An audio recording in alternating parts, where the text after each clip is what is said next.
این میهمانی و دلسوزی مسخره تمام نشد؟ اینجا تاریکه. دیشب را چگونه سپری کردی؟ خیلی ترسیده بودم. مجبور شدم شب را در کنار جانوران بخوابم. چگونه توانستید مرا با حال خود رها کرده بروید؟ چگونه توانستید خود بر بستر نرم بخوابید و مرا بر سنگ سخت بخوابانید؟ مجبور بودی، باید میرفتی.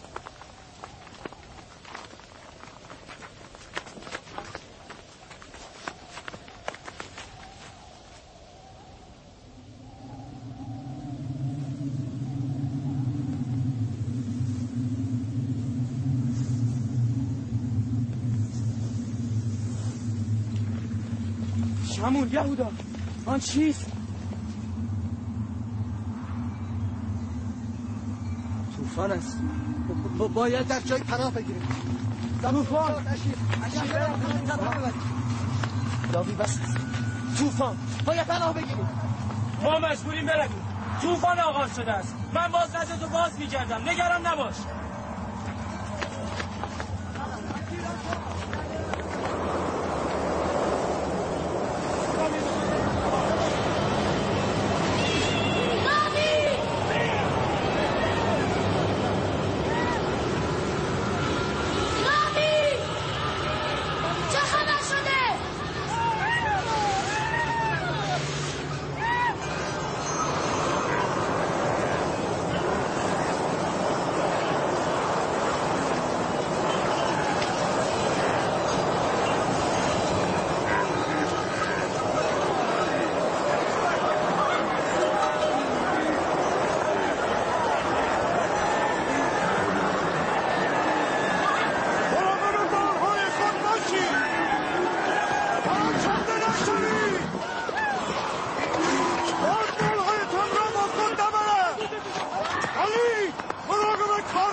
طوفان تمام شد.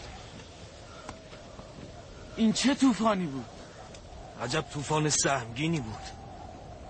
به ناگاه شروع شد و چه زود تمام شد.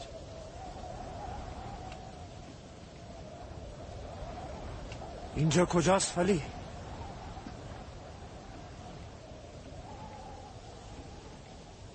خدایان به ما رحم کنن.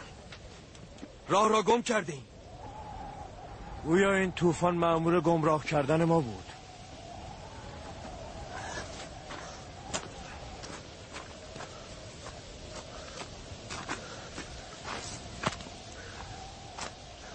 بی مقدمه و یک باره شروع شد. طوفان که ما را اذیت کرد به ناگاه تمام شد.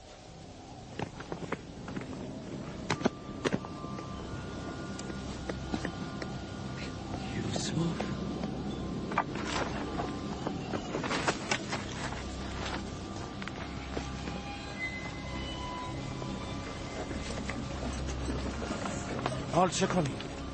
نمیدانم. اصلا اینجا را نمیشناسم.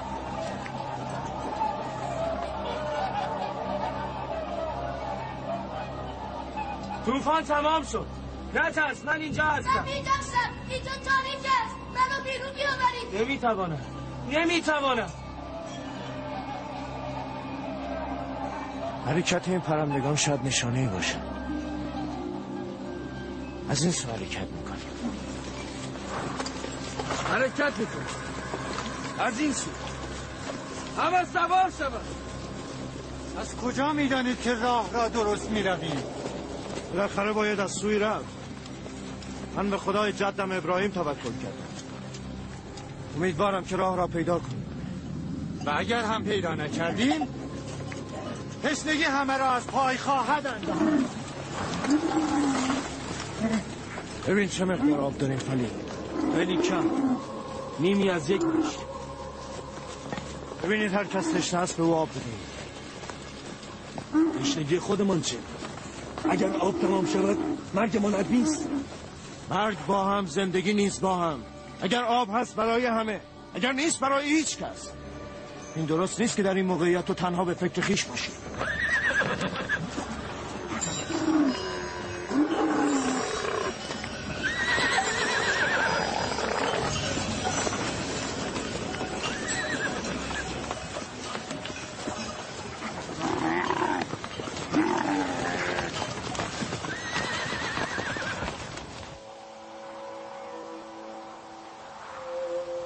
چرا قدر او را نشناختم؟ او ودیعه الهی بود. مقدر شده بود ولی خدا در روی زمین باشد. من پدر خوبی نبودم. فرزندم را دوست نداشتم. اگر داشتم به دست دشمنش نمی‌سپردم. آیا به راستی فرزندان مرا دشمن یوسف می‌دانی؟ تو جز این تصور می‌کنی؟ برادرانم یوسف را دوست نداشتن. ای کاش با آنها نمیرفت. من او را فرستادم. مقصر من هستم. ای کاش نمیفرستم. ای کاش نمیفرستم.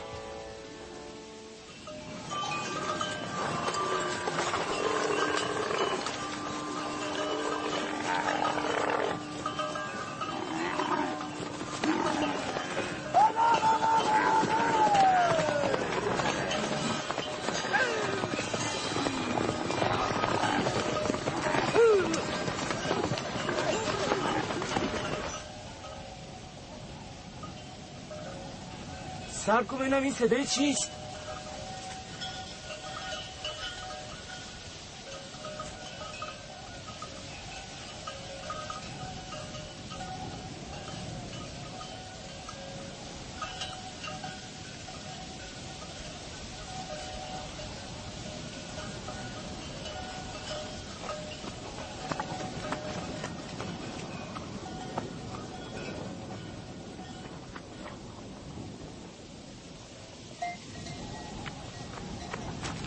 اگر اشتباه نکرده باشم قافله‌ای به این سو می‌آید.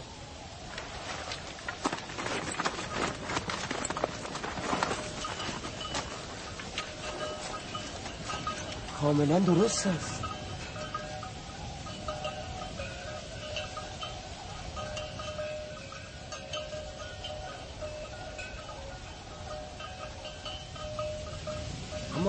اما قافله ها به ندرت از اینجا عبور میکنن. اینها اینجا چه میکنن؟ ما در پناهگاهیم، نخواهند. گیرم که ما را نبینن. با گوسفندان چه کنیم؟ فرصت هست. فاصله قافله تا اینجا زیاد است. نفتالی نمیگویی؟ گله را از اینجا ببر. آنجا که این درخت و تپه را ندیدی گله را متوقف کن.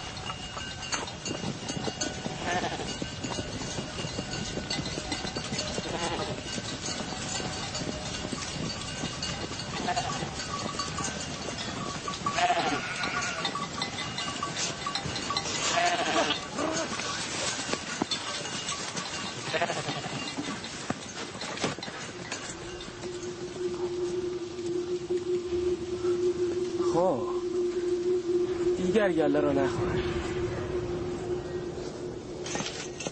من آن تک درخت تپه‌های کنار آن را میشناسم. اینجا سپرسنگی کنعان است. پای آن درخت چاه آبی وجود دارد. اجازه بدهید این مژده را به کاروانیان بدهم. بیفایده است. آب آن چاه شور است. شما اطمینان دارید که این آب شور است؟ چند بار از اینجا عبور کردم. آب این چاه حتی برای حیوانات هم قابل شرب نیست. افراد غافل از تشنگی هلاک خواهند شد. چاره ای بیندیشید. چاره کار این است که به سرعت حرکت خود را تا چاه بعدی ادامه دهیم و قبل از تاریکی هوا به آب برسیم، وگرنه هم اهالی کاروان هم حیوانات به شدت آسیب ببینند. حرکت میکنیم، حرکت میکنیم، به شدت گام‌های خود بیافزایید.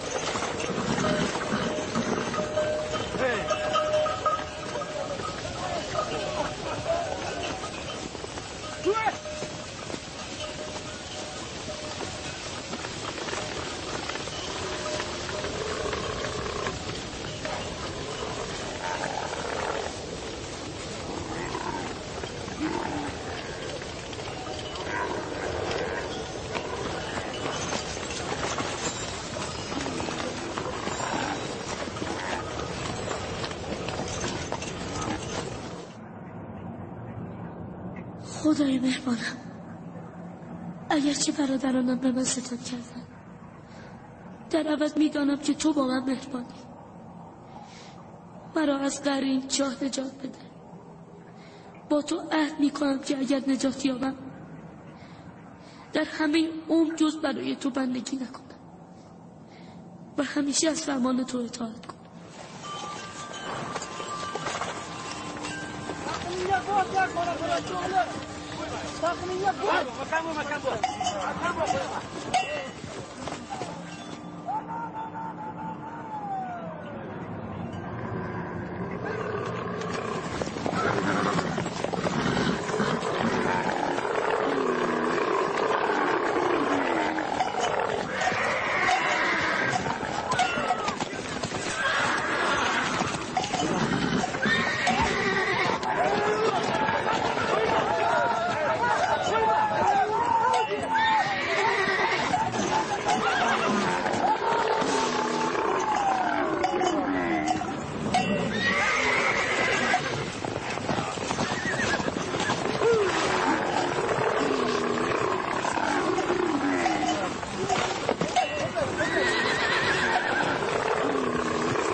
نزنید آنها را، بیفایده است. اینجا کمی اتراق میکنیم.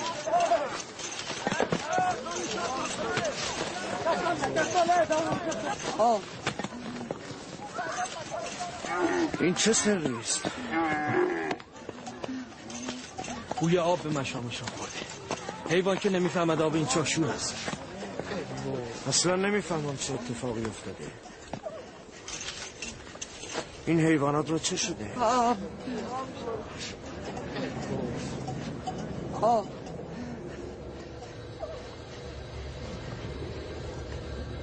آب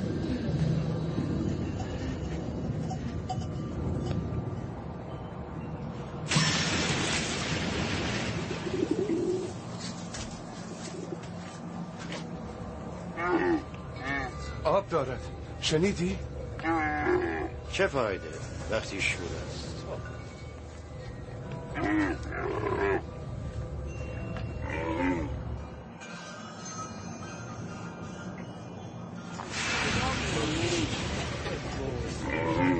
آب آب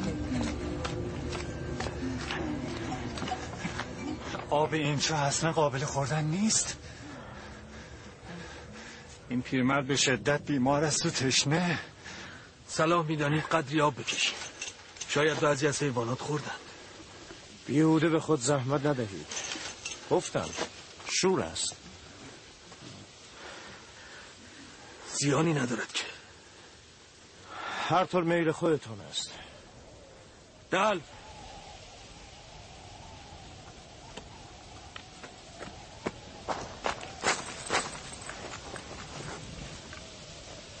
اگر او را از چاه آوردن چه میکنید؟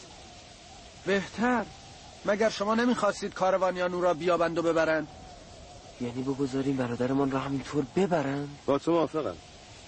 نباید برادرمان را به رایگان ببرد. اما منظور من که این نبود. نظر تو مهم نیست. مهم این است که یوسف را میتوان به بهای گزاف فروخت. یعنی بگوییم برادرمان را میفروشیم؟ نه، میگوییم غلام فراری من را میفروشیم.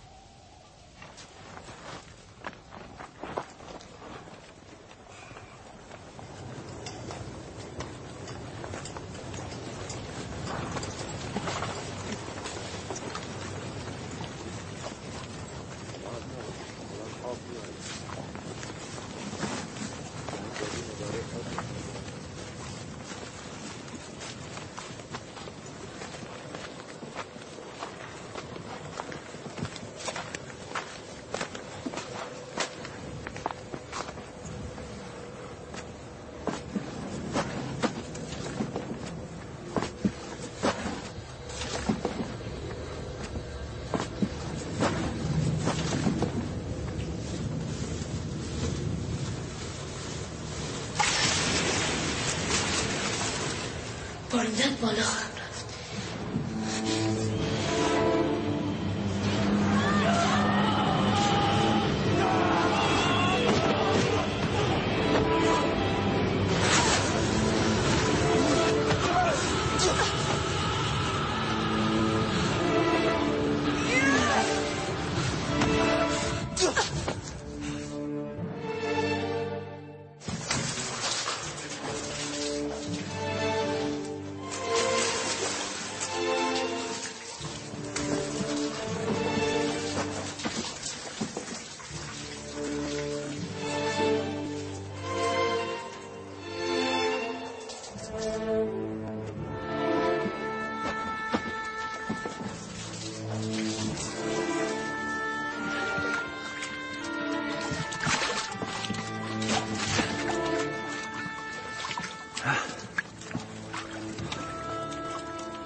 این که شیرین است. راست میگویی. این آب که شور نیست. این آب شیرین است.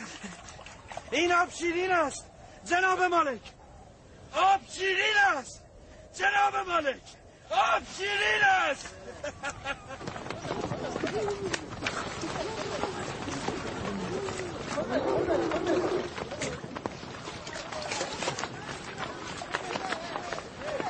عجیب است. دیدید شیرین است؟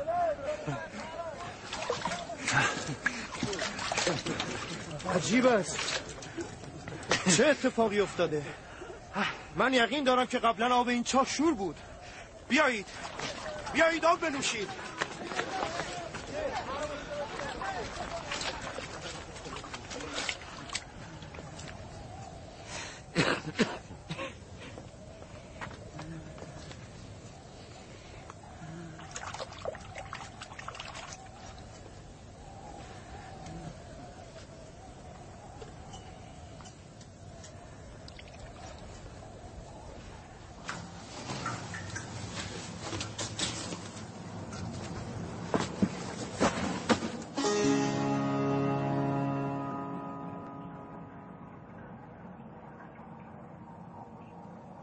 تو مأمور نجات خیل عظیمی از بندگان خدا هستی.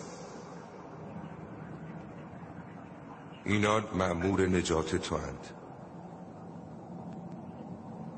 بر درد بنشین تا از این چاه نجات یابی.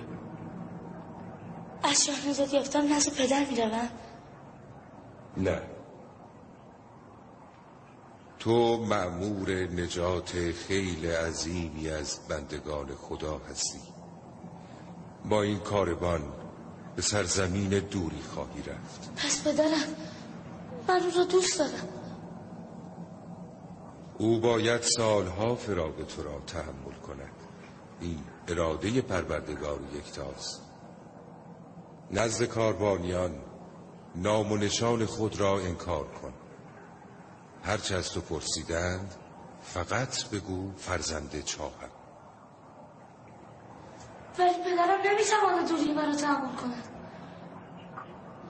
تحمل دوری تو بهتر از تحمل مرگ توست. اگر نزد پدر بازگردی برادرانت تو را خواهند کشت. بهتر از سکوت کنی و تسلیم اراده پروردگار باشی.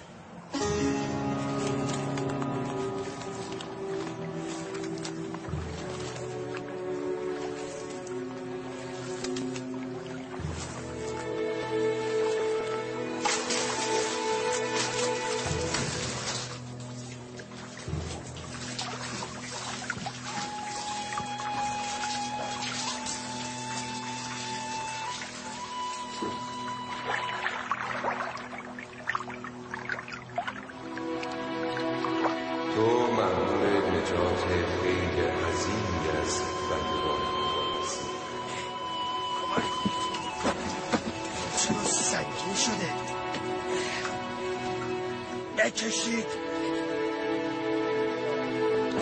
بکش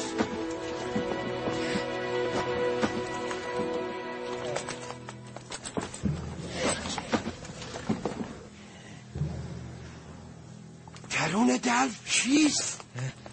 جناب مالک. تو کیستی؟ فرشته یا انسان؟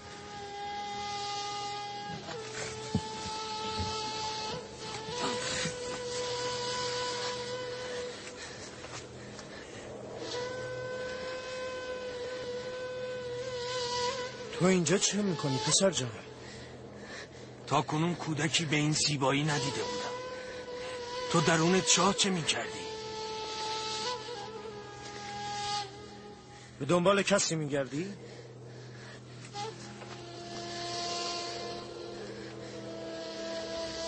چرا سکوت کرده ای؟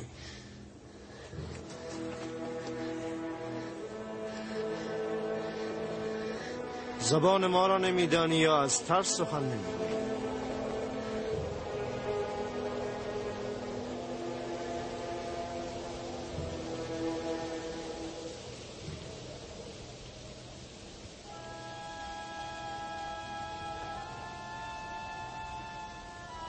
بیش از آن که همه چیز را برملا کند باید دهانش را برای همیشه بست.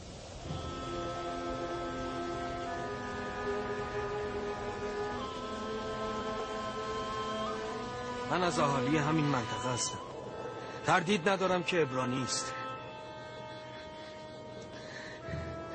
نترس پسر جان، کسی به تو آسیبی نمیرساند. حرف بزن. نام تو چیست؟ یوسف.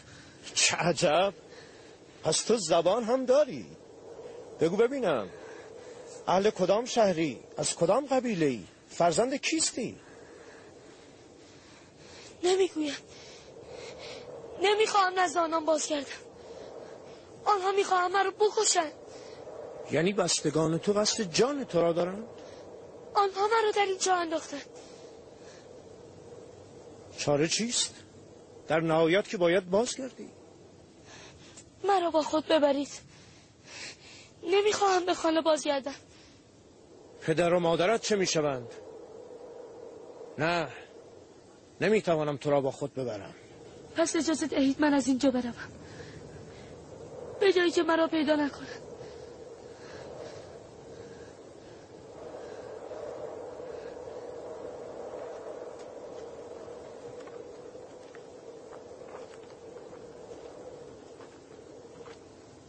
با این کودک چه کنیم فلی؟ من میگویم با خود ببریم. اگر خاندانش او را میخواستند به چاه نمیانداختند. این چهره معصوم نمیتواند دروغ بگوید. اگر واقعا جان او در خطر باشد نجات جان او ضروری است. او غلام گرانبهایی است.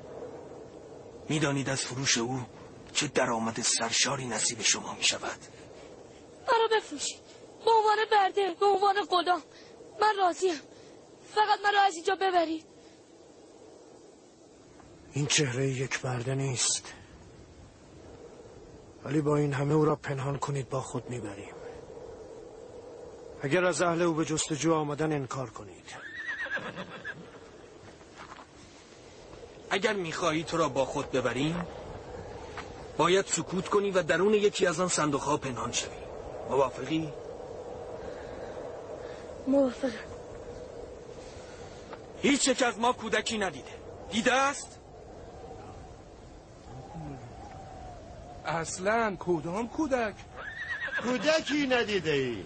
در این بیابان کودک چه می کند؟ آب به اندازه کافی برداری. هرچه سریعتر باید راه بیفتی.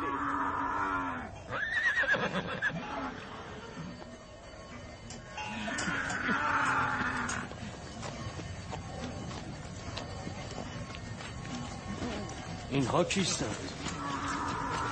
نکند راهزن باشد. نگهبانها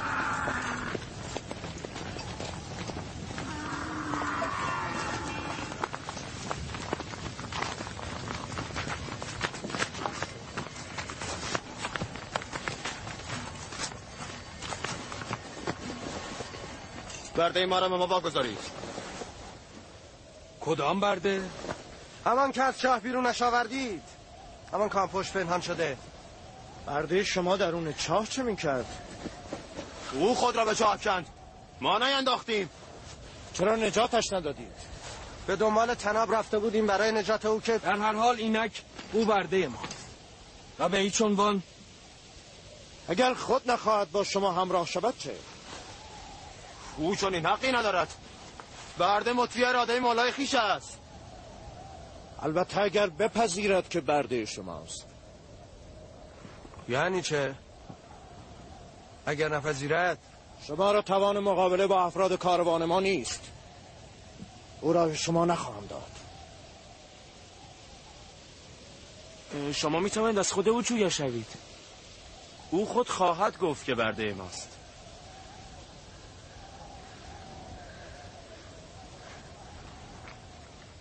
از اینان نترس پسر جان. نمیتوانند به تو آسیبی برسانند.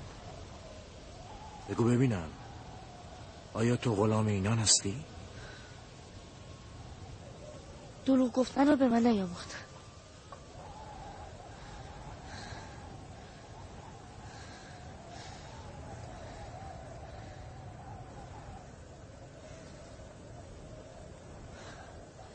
اینان مهتران و صاحب اختیار من هستند. من را در کنار ایشان پروریدند. اینان اهل من هستند. دیدید؟ نگفتم او برده ماست؟ سخنان این کودک دو پهلوست. واضح‌تر بگو. آیا تو برده اینان هستی؟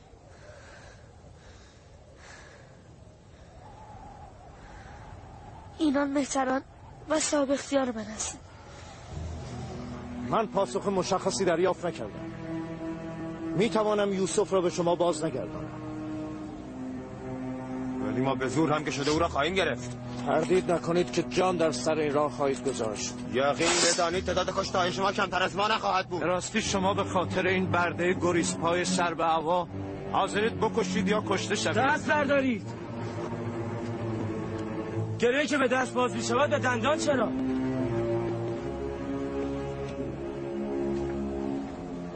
خواب کشتن یوسف را ببینی. من دلیل این همه اصرار شما را برای پاس گرفتن او خوب میفهمم. اگر نمیخواهید همه چیز را همینجا افشا کنم، دست بردارید او را به کاروانیان بدهید و قائله را ختم کنید. فعلا که حربه برنده در دست توست، اما به موقع حساب تو را هم خواهم رسید.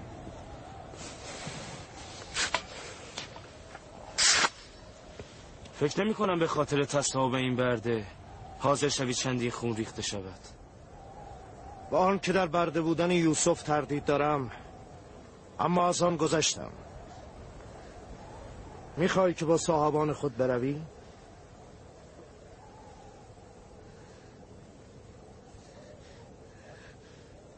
چرا با ایما و اشاره میگویی؟ اگر تو مایل به خدمت ما نیستی، ما نیز چندان علاقه به برده گریزپا و سر به هوایی چون تو نداریم. ما حاضریم اون را بفروشیم. خریدار آن هستی؟ میتوانم از علت این تصمیم ناگهانی سوال کنم؟ چندان هم بی علت نیست. خسته شدیم بس پی او دویدیم و او رو جستجو کردیم. بهایش چند است؟ 1000 درهم. گرچه بیش از اینها میارزد. او زیبا و باهوش است. 1000 درهم برای برده گریسپا و سر به هوا؟ نه، من چنین بهایی نمیپردازم. یعنی ندارم که بپردازم. هرچه داشتم صرف خرید کالا کردم. هدف ما دور کردن یوسف از پدر است، نه تجارت. چه عیب دارد؟ چرا باید از چنین سودی بگذری؟ یا باید به اون چه که داجه دارد بسنده کنید، یا اینکه یوسف رو نزد پدر بازگردانید. انتخاب کنید. چند درهم داری؟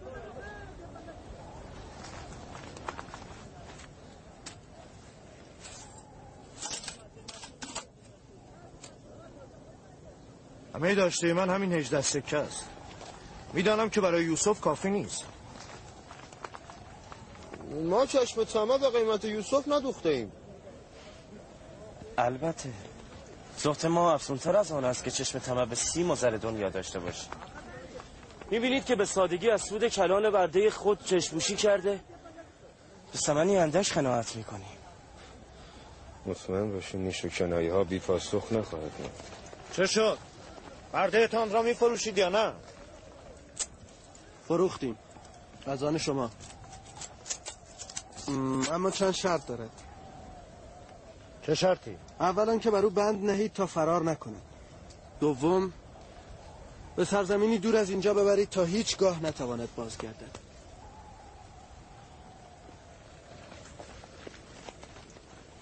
اگر یک بار دیگر تو را در کنعان ببینم زنده نخواهی ماند.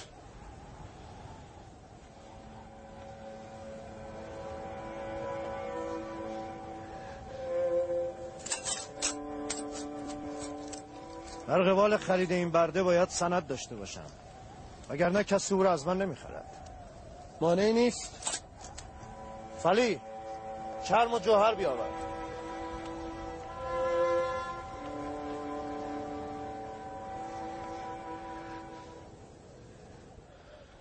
نگران نباش، اینها بهتر از ما هستند. با آنها برو، اینجا در خطری. مرا ببخش که نتوانستم کاری انجام دهم. این اراده خداوند متعال است. من باید با این کاروان بروم، اما برای تو و برادرانم نگرانم. خداوند به شما رحم کند. من برای همه شما دعا خواهم کرد. نگذارید غم دوری من پدر را سرش دهد. او را تسکین دهید. مشخصات برده را بنویسید و رضایت خود را از فروشان ذکر کنید. فراموش نکنید که زیر سند باید نام و مهر شما باشد. لاوی مراقب بیانی باش.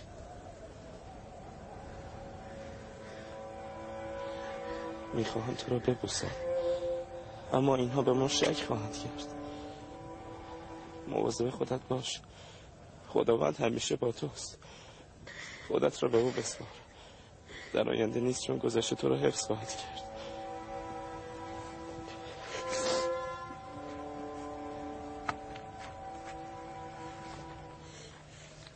دستهای غلام را ببند. اگر فرار کند تو مقصر خواهی بود. این سند را نیز در صندوق بگذار. آماده حرکت شوید.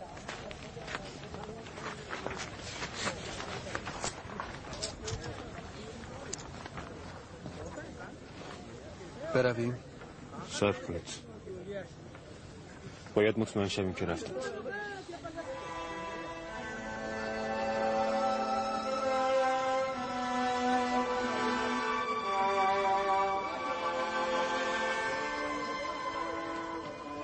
حرکت میکنی؟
علت این گریه و بیتابی چیست؟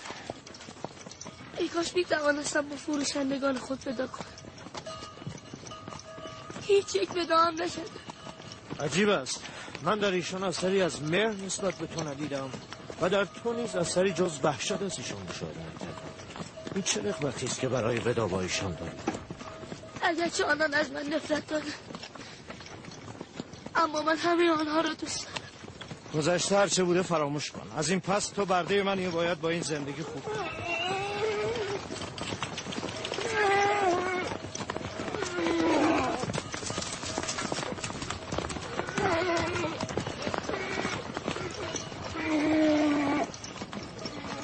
فروشندگان غلام که به دنبال ما نمیاد.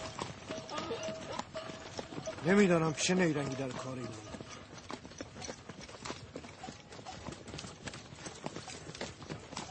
نه به آن اصرار و شتاب آمدن و قصد خونریزی داشتن، نه به آن سهولت از غلام گذشتن و او را به 18 درهم بردن. من نیز از کار آنان سر در نیاوردم.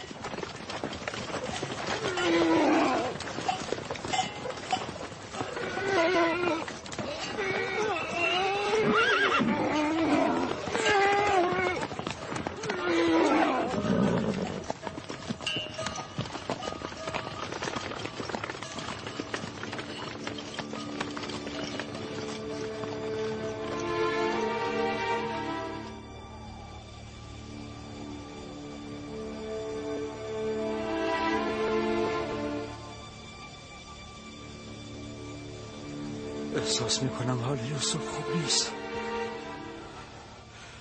قلب من در سینه بیتابی میکند.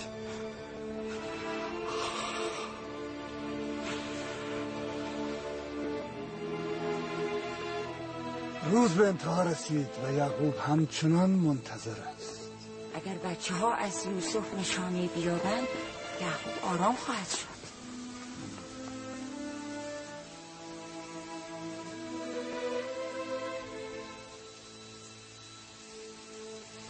من احساس میکنم در این ماجرا مقصر هستم. خداوند ما را ببخشد. ما میخواستیم یوسف از سروری بیفتد. نمیخواستیم کشته شود. یعقوب نمیخواهد باور کند، اما یوسف کشته شده.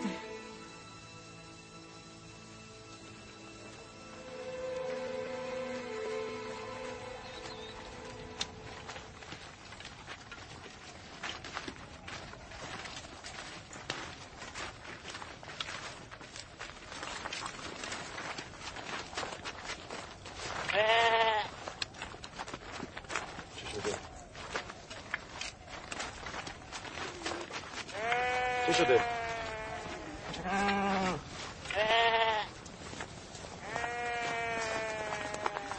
گوی به گله زد. گوسفندان را کن. از تو اینجا چی کردم؟ مرده بودی؟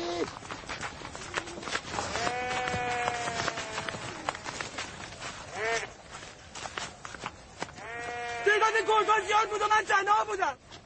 از که طرف حمله میکردم. اصلا کاری ساخته نبود. تا کنون گرگ گوسفندی از گله ما نکشته بود. این بار چه شده؟ از امروز به بعد خواهد کشت. از حالا به بعد باید منتظر بلاهای زیادی باشیم. وقتی چون گرگ بره مظلوم حمله میکنیم، باید منتظر حمله گرگ ها به خودمون باشیم. این تازه آغاز بلای گوناگون است. خسته شدم از بستن و کنایه های تو را تحمل کردم. لعنت بر تو که آفت برادران ما شده ای. رفت شدمی او را به سجا بودم.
بایستید! بایستید! برده عبرانی فرار کرد! بایستید!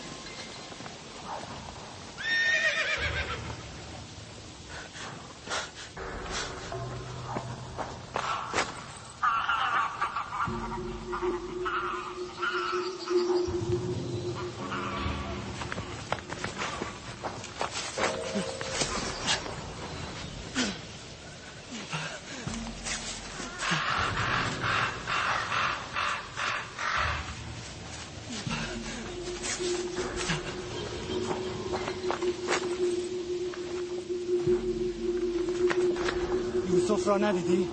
آن کودک عبرانی را میگویم. نه نمیدانم. تو را می آوردی. به پشت سر که نگاه کردم دیدم نیست. اصلا تو را با او چه کار؟ فلیح او را به من سپرد. اگر گم شود به سختی مجازات خواهم شد.